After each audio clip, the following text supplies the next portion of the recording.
Hello friends, எல்லோரும் எப்படி இருக்கீங்க? எல்லாருக்கும் ஒரு குட் மார்னிங். இன்றைக்கான மினி பிளாக் பார்த்துடலாமா? இது ஒரு வீக்கெண்ட் எடுத்த மினி பிளாகுங்க. ஸோ இப்போ ரீசெண்ட் டேஸில் காலையில் எந்திரிச்சதுமே பார்த்தீங்கன்னா வெறும் வயிற்றில் வெந்தயம் சாப்பிட ஆரம்பிச்சிருக்கேன். ஏன்னா இது உடம்புக்கு ரொம்ப நல்லதுங்க. ஸோ நைட்டே ஒரு 1/4 டீஸ்பூனுக்கும் கம்மியாக வெந்தயத்தை தண்ணியில் ஊற போட்டுருவேன். காலையில் எந்திரிச்சதும் ப்ரஷ் பண்ணி முடிச்சதும் முதல்ல அந்த தண்ணியை குடிச்சிட்டு அதுக்கப்புறமா அந்த வெந்தயத்தை ஊற வச்ச வெந்தயத்தை மென்று முழுங்கணுங்க. இது கொஞ்சம் கஷ்டமாக இருக்கும், ஆனால் சாப்பிட சாப்பிட நமக்கே பழகிரும். இது நமக்கு டைஜஷனுக்கு, ஹேர் க்ரோத்துக்கு, அது மட்டும் இல்லாமல் நமக்கு பிளட் சுகர் லெவலையும் கண்ட்ரோலாக வச்சுக்கும், ரொம்ப நல்லது. ஸோ ரீசெண்ட் டேஸில் நான் அதை எடுத்துக்கிட்டு இருக்கேன். அண்டு பிரேக்ஃபாஸ்ட்டுக்கு பார்த்திங்கன்னா கீரை மசியல், அப்புறம் இந்த ராகி சேமியாவை வேக வச்சு தேங்காய் சுகர் போட்டு சாப்பிட்றது சூப்பராக இருக்குங்க. இது நம்ம நார்மல் சேமியாலையும் பண்ணலாம், ரொம்ப நல்லாயிருக்கும். சம்டைம்ஸ் நாங்கள் அதை பண்ணி சாப்பிடுவோம். அண்ட் லஞ்சுக்கு பார்த்திங்கன்னா முருங்காய் கத்திரிக்காய் போட்ட சாம்பார், அப்புறம் சட்னி, தோசை, அவ்வளோதாங்க.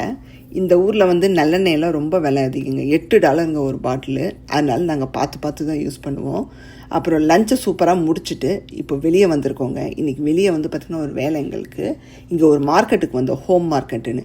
இங்கே பார்த்திங்கன்னா குக் பண்ண ஃபுட்டை உங்களுக்கு பஃபே மாதிரி வச்சுருப்பாங்க. ஹாட் சூப்புன்னு ஒரு இடம் இருக்கும். இப்போ காமிக்கிறது ஹாட் சூப்பு. இனி அடுத்து பார்த்திங்கன்னா நமக்கு சாலடு வகைகள்னு தனியாக இருக்கும், டாப்பிங்ஸுக்குன்னு தனியாக வச்சுருப்பாங்க, ஃப்ரைட் ஐட்டமும் இருக்கும், அப்புறம் கோல்டு சாலடுக்குன்னு தனியாக இருக்கும். எது வேணுமோ நம்ம 5 in 1 கம்பைன் பண்ணி எடுத்துக்கலாங்க. அதுக்குன்னே கண்டெய்னர்ஸ் வச்சுருப்பாங்க, லார்ஜ், மீடியம், ஸ்மால்னு. நம்ம அதில் ஃபில் பண்ணி எடுத்துக்கணும். ஒரு பவுண்டுக்கு $11 or $12 போட்டு வச்சுருப்பாங்க. 1/2 கிலோ கிட்ட நம்ம எடுத்துக்கலாங்க. ஸோ நாங்கள் சரி சாலட் எடுத்துக்கலாம். ஒரு சில நாட்கள் நாங்கள் நான்வெஜ் சாப்பிட மாட்டோம். ஸோ நாங்கள் என்ன பண்ணோன்னா வெஜ்ஜுங்கிறதுனால எங்களுக்கு அந்த வெஜ் டைப்பில் ஒரு சாலடை மிக்ஸ் பண்ணி எடுத்துட்டோம் 5 in 1. இது பார்த்திங்கன்னா ட்ரெஸ்ஸிங், நம்ம அந்த சாலடு மேலே வேணுங்கிற டாப்பிங், அந்த ட்ரெஸ்ஸிங் எல்லாம் ஸ்ப்ரிங்கிள் பண்ணி எடுத்துக்கிறதுங்க.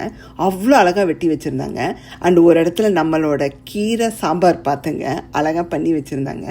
அண்ட் லெமன் ரைஸ் கூட பண்ணி வச்சுருந்தாங்க, நம்ம இந்தியன் ஸ்டைலில். பார்க்கவே சூப்பராக இருந்துச்சு. நம்ம ஐட்டமும் இந்த யூஎஸோட ஐட்டத்துக்கு நடுவில் இருந்தது. அப்புறம் இது அலப்பினோ ஸ்டாலுங்க, வெரைட்டி ஆஃப் அலப்பினோ அந்த வெனிகரில் ஊற வச்சதை பார்த்தேன், சூப்பராக இருந்துச்சுங்க. பார்க்கவே அவ்வளோ அழகாக அதை அரேஞ்ச் பண்ணி வச்சுருப்பாங்க, சுட சுட இருக்கும். வேணுங்கிறத நம்ம இந்த மாதிரி கண்டெய்னரில் நம்ம ஃபில் பண்ணி பே பண்ணி எடுத்துக்கலாம். சரி, நம்ம ஒரு சாலட் எடுத்துப்போம், கோல்டு சாலடுன்னு.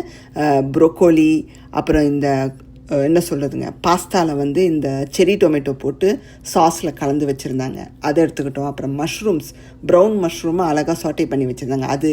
இந்த ஸ்வீட் கார்னு, அதுக்கப்புறம் வேறு சில ஐட்டம் எல்லாம் எடுத்துக்கிட்டோங்க. இது எப்போயாச்சும் ஒரு டைம் சாப்பிட நல்லா இருக்குங்க. இதுவே அடிக்கடி சாப்பிட்றது நமக்கு செட் ஆகாது, இறங்காது நமக்கு. ஸோ எங்களுக்கு வேணுங்கிற சாலடை எடுத்துகிட்டு பே பண்ணிவிட்டு நாங்கள்